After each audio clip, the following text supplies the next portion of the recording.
Pernahkah kamu tahu mengapa Korea menjadi dua bagian, yakni Korea Utara dan Korea Selatan? Dan kapankah pemisahan Korea itu terjadi? Tonton video berikut sampai selesai.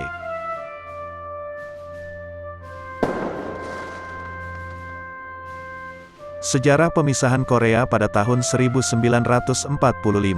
Selama Perang Dunia II, tentara Jepang memanfaatkan makanan, ternak, dan logam dari Korea untuk tujuan perang. Tentara Jepang di Korea meningkat dari 46.000 pada 1941 menjadi 300.000 personel pada 1945. Tentara Jepang juga merekrut paksa 2,6 juta tenaga kerja yang dikontrol oleh polisi kolaborasionis Korea. Lebih dari 723.000 orang dikirim ke luar negeri dan juga ke kota-kota di Jepang. Pada Januari tahun 1945, 32% tenaga kerja Jepang adalah orang Korea. Pada Agustus tahun 1945, ketika Amerika Serikat menjatuhkan bom atom di Hiroshima, 25% di antara mereka tewas. Pendudukan Jepang di Korea dan Taiwan itu tidak diakui oleh negara kekuatan dunia pada akhir perang. Pada tahun berikutnya, Amerika Serikat dan Soviet membuat perjanjian untuk membagi Korea menjadi dua, tanpa melibatkan pihak Korea. Korea saat itu diwakili oleh Kolonel Amerika Serikat, Dean Rusk dan Charles Bonestel. 2 tahun sebelumnya, di konferensi Kairo yakni November tahun 1943, nasionalis Tiongkok, Britania Raya, dan Amerika Serikat memutuskan bahwa Korea harus menjadi negara merdeka dan Stalin sebagai pemimpin Uni Soviet saat itu setuju dengan keputusan ini. Pada bulan Februari tahun 1945, di konferensi Yalta, Sekutu gagal mendirikan perwalian Korea sebagaimana diwacanakan pada tahun 1943 oleh Presiden Amerika Serikat. Sesuai perjanjian AS dan Soviet, akhirnya pada tanggal 9 Agustus tahun 1945, Uni Soviet mendeklarasikan Perang Pembebasan Korea dari Jepang. Pada tanggal 10 Agustus Tentara Merah berhasil menduduki Korea bagian utara, dengan pendaratan amfibi di bagian utara paralel ke-38. Soviet juga berhasil mengusir tentara Jepang dan masuk melalui Manchuria. 3 minggu kemudian, pada tanggal 8 September tahun 1945, Letnan Jenderal John R. Hodge dari Amerika Serikat tiba di Incheon untuk menerima penyerahan Jepang di wilayah selatan paralel ke-38. Pada konferensi Potsdam, Juli sampai Agustus tahun 1945, Sekutu secara sepihak memutuskan untuk membagi Korea tanpa melakukan konsultasi dengan pihak Korea sendiri. Hal ini tidak sesuai dengan konferensi Kairo, November tahun 1943, ketika Churchill, Chiang Kai-shek, dan Franklin D. Roosevelt mendeklarasikan bahwa Korea harus menjadi negara bebas dan merdeka. Selain itu, sebelumnya pada konferensi Yalta, Februari tahun 1945, mengizinkan Stalin membangun zona penyangga Eropa atau negara satelit yang berada di bawah Moskow sebagai balasan, karena telah membantu Amerika Serikat di Perang Pasifik melawan Jepang. Tanggal 10 Agustus Tentara Merah menguasai bagian utara semenanjung Korea, sebagaimana yang telah disepakati, dan pada tanggal 26 Agustus berhenti di paralel utara ke-38 selama 3 minggu, untuk menunggu kedatangan pasukan Amerika Serikat di selatan.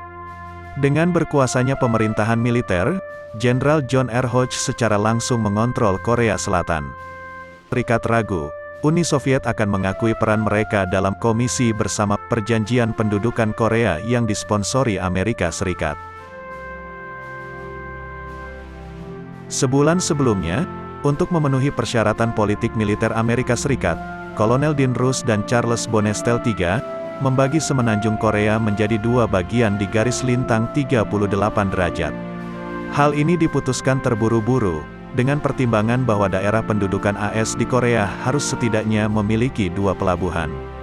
Pasukan Soviet setuju dengan demarkasi itu.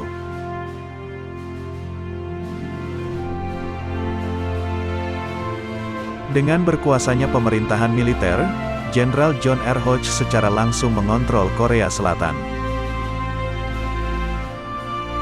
Ia memperkuat kontrolnya dengan cara, pertama, dengan mengembalikan kekuasaan administrator-administrator kunci kolonial Jepang dan juga polisi kolaboratornya.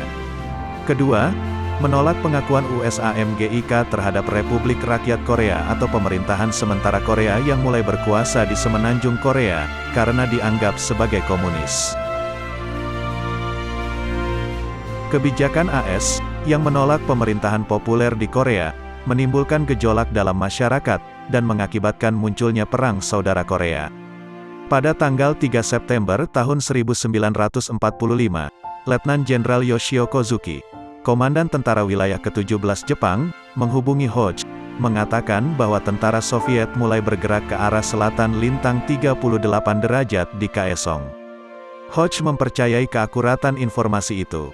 Pada Desember tahun 1945, Korea di bawah komisi bersama AS dan Uni Soviet menyetujui Konferensi Menteri Luar Negeri Moskwa, Oktober tahun 1945, lagi-lagi tanpa melibatkan pihak Korea. Rakyat Korea marah dan memulai revolusi di selatan, beberapa hanya melakukan protes, sisanya mengangkat senjata.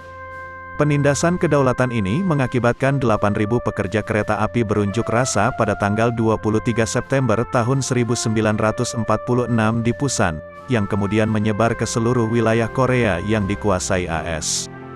Pada tanggal 1 Oktober tahun 1946, polisi Korea membunuh 3 mahasiswa dalam pemberontakan Daegu.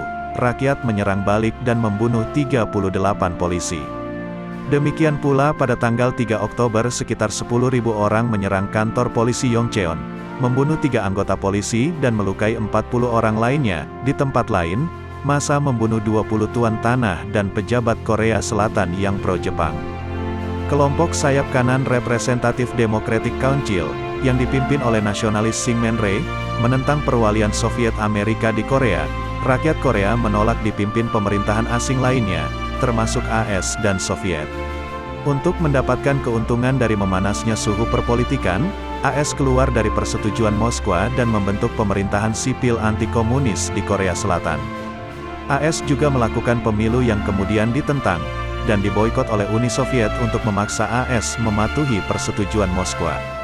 Sebagai hasilnya, pemerintah anti-komunis Korea Selatan yang mengumumkan secara resmi Konstitusi Politik Nasional pada 17 Juli 1948, memilih Syngman Rhee pada 20 Juli 1948 sebagai presiden, dan mendirikan Republik Korea Selatan pada tanggal 15 Agustus tahun 1948. Demikian juga di zona pendudukan Rusia, Uni Soviet mendirikan pemerintahan komunis Korea Utara, yang dipimpin oleh Kim Sung. Presiden Korea Selatan Syngman Rhee, mengusir komunis dan anggota kelompok sayap kiri dari panggung perpolitikan nasional. Begitulah awal terjadinya pemisahan Korea Utara dan Korea Selatan yang sebenarnya adalah pergolakan antar Uni Soviet dan Amerika. Terima kasih sudah menonton, jangan lupa dukung terus channel ini dengan subscribe, like, komen dan share sebanyak-banyaknya.